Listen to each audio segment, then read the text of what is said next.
നമസ്കാരം. നല്ലയിൽ ആയുർവേദയിൽ നിന്നും ഞാൻ ഡോക്ടർ ലക്ഷ്മി ശരണ്യ. ഉറക്കമാണ് നമ്മൾ ഇന്നത്തെ ടോപ്പിക്. ആയുർവേദത്തിൽ ആചാര്യന്മാര് ത്രയോപസ്തംഭത്തെ പറ്റി പറഞ്ഞിട്ടുണ്ട്. ത്രയോപസ്തംഭം എന്ന് പറഞ്ഞിട്ടുണ്ടെങ്കിൽ 3 pillars ഓഫ് ലൈഫ്. അത് അത്രയും ഇമ്പോർട്ടന്റ് ആയിട്ടുള്ള കാര്യങ്ങളാണ്. അത് എന്തൊക്കെയാന്ന് വെച്ചിട്ടുണ്ടെങ്കിൽ ആഹാരം, നിദ്ര, ബ്രഹ്മചര്യം.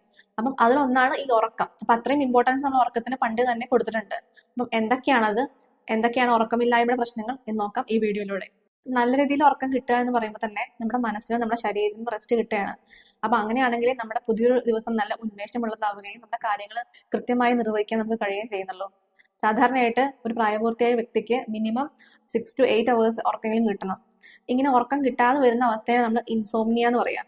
അതായത് നമ്മൾ ഉറങ്ങാൻ കിടന്നാലും കുറേ നേരം കഴിഞ്ഞാൽ നമുക്ക് ഉറക്കം വരാതിരിക്കുക, അല്ലെങ്കിൽ രാത്രി തന്നെ എങ്ങനെയും കഷ്ടപ്പെട്ട് ഉറങ്ങി കഴിഞ്ഞാൽ തന്നെയും ചെറിയ ചെറിയ സൗണ്ട് കേൾക്കുമ്പോഴും അല്ലെങ്കിൽ ചെറിയ ഡിസ്റ്റർബൻസ് വരുമ്പോൾ തന്നെ നമ്മുടെ ഉറക്കം മുറിഞ്ഞു പോവുക. പിന്നെ തിരിച്ച് ഉറക്കം തിരിച്ചു വരാതിരിക്കുക. അതിനെയാണ് നമ്മൾ ഇൻസോംനിയ എന്ന് പറയുക.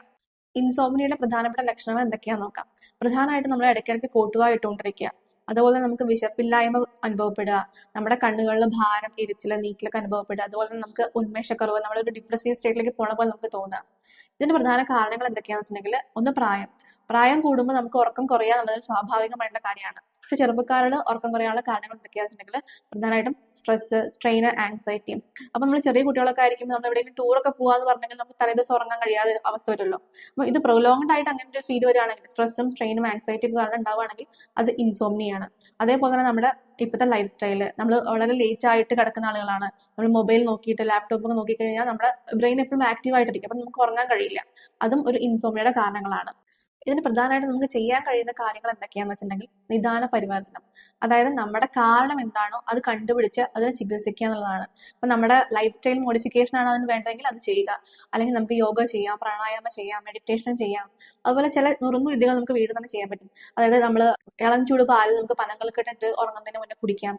അല്ലെങ്കിൽ കാലിന്റെ അടിയിലും ചെവിയുടെ പുറകിലൊക്കെ നമുക്ക് നല്ലെണ്ണ തേക്കാം. അതുപോലെ നമ്മൾ കുളിക്കുമ്പോൾ തലയിൽ വലിയ ചന്ദനാദി അങ്ങനത്തെ കൂളിംഗ് ആയിട്ടുള്ള എണ്ണകൾ തേക്കാം. പക്ഷെ നമ്മളിതൊക്കെ ചെയ്യുമ്പോൾ നമുക്ക് സൈനസൈറ്റിസ് അല്ലെങ്കിൽ അങ്ങനത്തെ പ്രശ്നങ്ങൾ, കഫക്കെട്ട് അങ്ങനത്തെ പ്രശ്നങ്ങൾ ഇല്ലാന്ന് ഉറപ്പുവരുത്തണം.